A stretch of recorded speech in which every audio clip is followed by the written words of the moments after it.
Oui, donc Raphaël Léouz, on se connaît un petit peu, donc je vais te tutoyer comme on fait dans la vie. Tu es donc directeur de l'antenne LPO Grand Causse et cette antenne a une fonction d'écarisseur assez étonnante. J'aimerais bien que tu nous expliques un petit peu à la fois l'historique et le déroulé de cette action d'écarisseur que vous avez.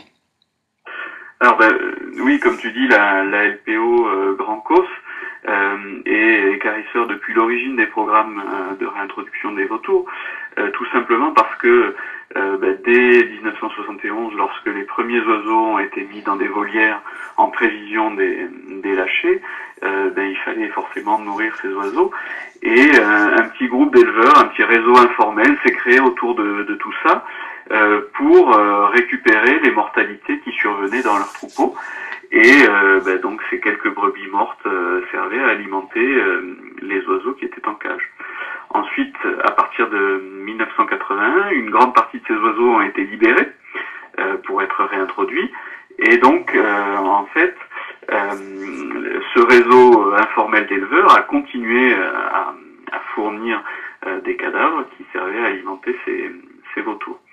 Voilà, et donc depuis, tout ça a perduré avec une façon de fonctionner plus ou moins artisanale, des autorisations de la DSV relativement basiques, donc uniquement à vocation pour l'alimentation des oiseaux. Et puis, depuis que le système d'équarrissage en France a un peu évolué et depuis qu'il est soumis à des appels d'offres, donc je crois qu'il y a 6 ans de ça, eh bien la LPO Grand Causse ainsi que le parc national des Cévennes, qui fonctionne de la même manière pour les charniers qu'il a sous sa gestion, sont devenus des prestataires de ces sociétés d'équarrissage. Donc on a passé des contrats avec ces sociétés pour les éleveurs qui sont concernés par les réseaux historiques. Donc au jour d'aujourd'hui, on a 25 éleveurs dans ce réseau-là pour la LPO Grand Causse, et je crois qu'il y en a une trentaine pour le Parc National des Cévennes. Et on fonctionne toujours pareil, simplement on a ce rôle qui nous amène à faire des bons d'enlèvement, à remplir un tas de documents administratifs pour que les éleveurs puissent justifier de ces enlèvements et pour que les sociétés d'équarrissage puissent, elles, également enregistrer tous ces dépôts. Et donc vous développez également, enfin vous développez une partie placette dans les différentes exploitations. Oui, tout à fait. Alors en fait, suite à ces habitudes de collègues d'équarrissage et aux contacts très réguliers qu'on avait avec les éleveurs, et qu'on a toujours d'ailleurs avec les éleveurs locaux, en fait, une grande partie d'entre eux nous ont demandé pourquoi est-ce que ces cadavres qu'on venait chercher chez eux et qu'on rassemblait à un seul et même endroit, pourquoi est-ce que eux, les éleveurs, ne pourraient pas les mettre directement à disposition des vautours sur leur exploitation. Alors, donc là, on était dans les années 90, et à ce moment-là, on se heurtait à des problèmes de réglementation. Les choses n'étaient pas prévues de cette manière-là.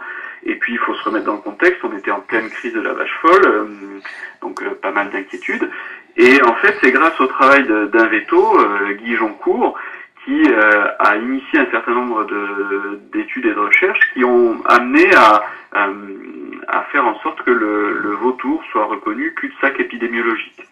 Et tout ça, ça a permis de produire en 98 un arrêté préfectoral donc qui reconnaissait le vautour cul-de-sac épidémiologique.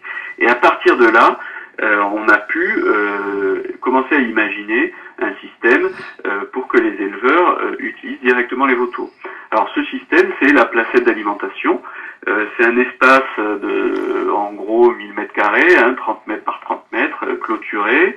À l'origine, on faisait une petite dalle béton pour éviter les écoulements. Aujourd'hui, on le fait plus parce qu'en fait, les vautours sont tellement efficaces qu'il n'y a pas le temps d'avoir assez d'écoulement pour qu'on puisse le voir. Et puis, donc cette placette, elle fait l'objet d'un arrêté préfectoral. Donc l'éleveur a un système tout à fait légal qui lui permet de mettre à disposition les cadavres survenus dans son troupeau aux vautours. Voilà, et donc c'est un système d'équarrissage à part entière. L'éleveur doit enregistrer sur son registre d'élevage les dépôts qu'il fait. Il est tenu de renvoyer chaque année le listing des dépôts à la DSD et il doit aussi régulièrement brûler les restes qui restent sur la placette. Donc généralement c'est uniquement des os, quelques onglons, un peu de peau. Et donc, lorsque c'est bien sec, ça brûle très bien, et on arrive à se débarrasser tout à fait efficacement de ces cadavres avec ce système. Alors l'intérêt en plus pour les vautours, c'est qu'on a une ressource alimentaire qui survient de manière aléatoire et surtout de manière tout à fait répartie dans l'espace. La première placette, elle a été faite sur le Causse Noir en 2001. Aujourd'hui, en 2012, on est à 70 placettes d'alimentation entre la Lozère, l'Aveyron et le Gard. Donc en fait, et tout ça c'est réparti dans l'espace, et donc on a un système qui permet aux oiseaux en fait de se comporter quasiment comme ils le feraient en nature, avec une prospection qui les amène à vraiment couvrir le territoire et chercher de la ressource qui survient de manière aléatoire. Eh bien, merci beaucoup, Raphaël, pour l'ensemble de ces précisions. À bientôt. À bientôt, Fred.